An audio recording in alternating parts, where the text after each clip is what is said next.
On va parler de vecteurs économiques pour ce magnifique championnat de Pro D2. Hé, camarade, t'as pas 100 balles? Sud Radio Rugby. Des millions, des millions, vous êtes charmante. Vous voyez ce que ça fait déjà 1 million, Armina? Où est l'argent? Où est l'argent? C'est mon peu de mort. Bonne Philippe. De beaux rêves.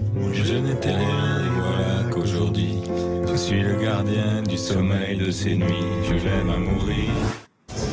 Oui, Philippe Spanghero qui est en direct d'Ernest Vallon, parfois chanteur de Francis Cabrel, salué par ce dernier, on le rappelle, sur l'antenne de Sud Radio.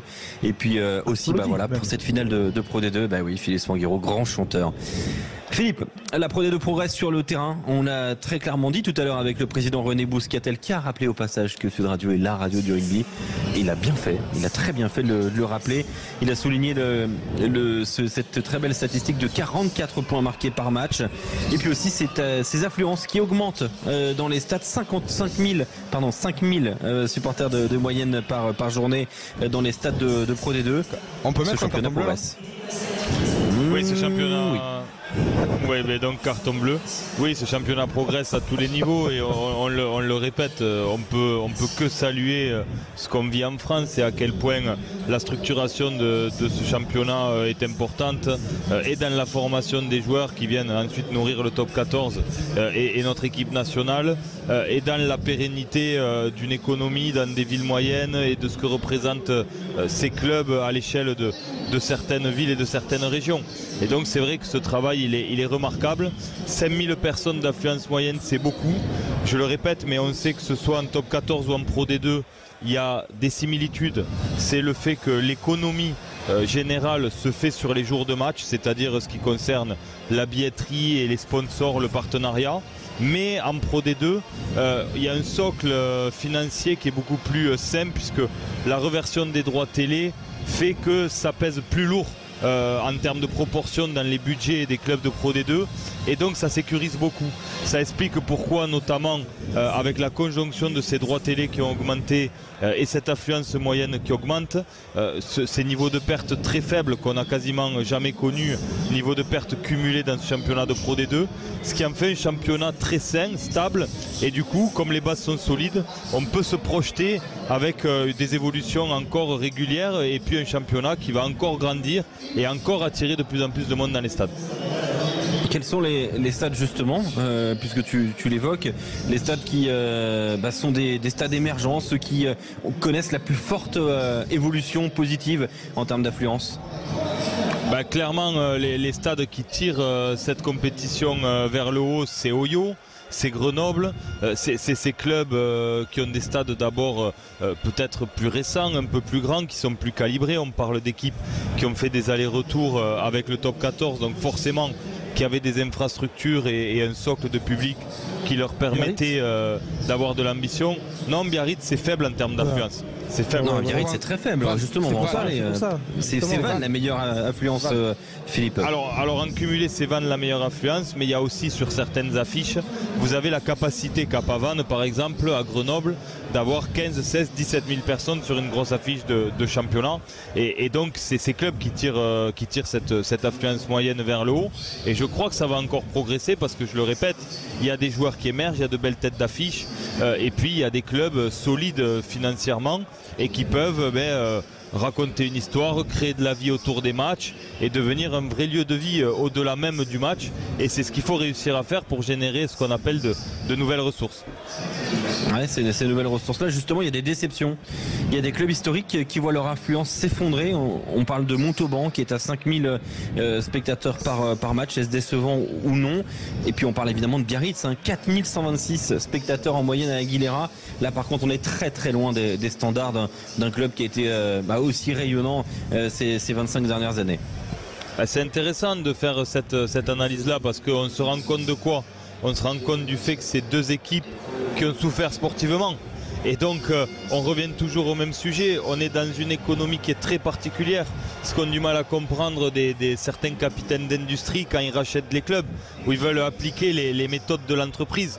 Mais il y a un aléa qu'on ne maîtrise pas, c'est la performance sportive, ou qui est moins facile à maîtriser. Et malgré tout, tous les acteurs du club sont liés à cette performance sportive, au-delà même d'attirer du public, mais pour aller chercher des sponsors, pour aller être attractif avec les collectivités, pour négocier les meilleurs accords et les meilleurs partenariats. Et c'est ce qui fait toujours la difficulté. Et c'est pour ça d'ailleurs qu'on parlait tout à l'heure de l'ADN ACG. Pour vous donner un exemple, l'ADN ACG demande à toutes les équipes, même celles qui ont de très fortes chances d'être qualifiées en phase finale, de présenter des budgets en début de saison hors phase finale. Parce que cet aléa sportif, il existe et il est fort. Et donc c'est vrai que c'est ces clubs historiques qui sont de bons exemples de ça, avec une différence près, c'est que Montauban n'avait pas connu le top 14 depuis longtemps. Biarritz, on parle d'une équipe qui redescendait à peine, c'est-à-dire qui arrivait du top 14. Et donc cette affluence moyenne pour une équipe qui devait avoir l'ambition de remonter directement, parce que c'est l'ambition que doit avoir toute équipe qui descend en Pro D2, on est quand même là dans une situation qui est délicate. Oui, cette situation délicate. Est-ce que ça rappelle aussi à quel point il est important d'entretenir la marque, même si on a un club historique? Et deuxième question rapidement, Philippe, est-ce qu'aujourd'hui la billetterie et l'hospitalité, ce sont toujours des facteurs importants de la bonne santé économique d'un club de Pro D2, même après le Covid? Ah ben bien sûr, c'est majeur. Et on a vu à quel point ça avait été important,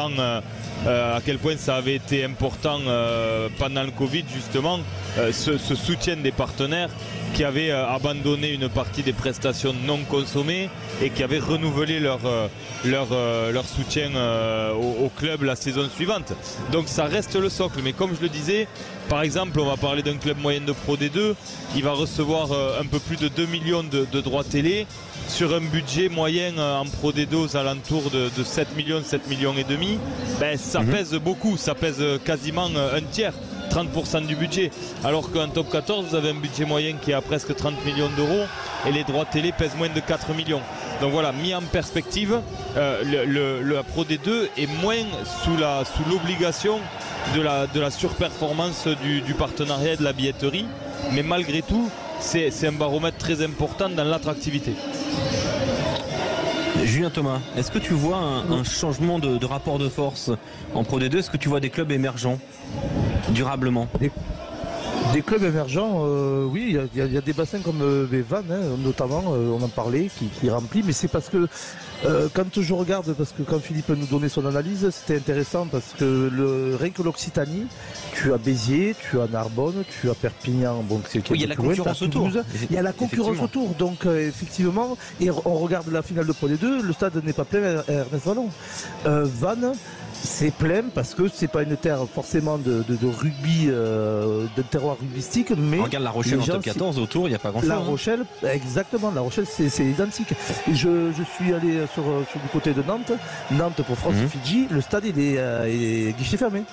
Les places sont parties comme des petits pains, des croissants. Donc voilà, ces secteurs-là, je pense qu'ils sont à développer et il y a quelque chose vraiment à faire rugbystiquement. Merci beaucoup, voilà Julien pour cette intervention. Merci Philippe pour la chronique autour donc de la Pro D2 qui progresse sur le terrain et dans les stades. Vous retrouvez cette chronique sur la page, sur la chaîne Sud Radio sur YouTube.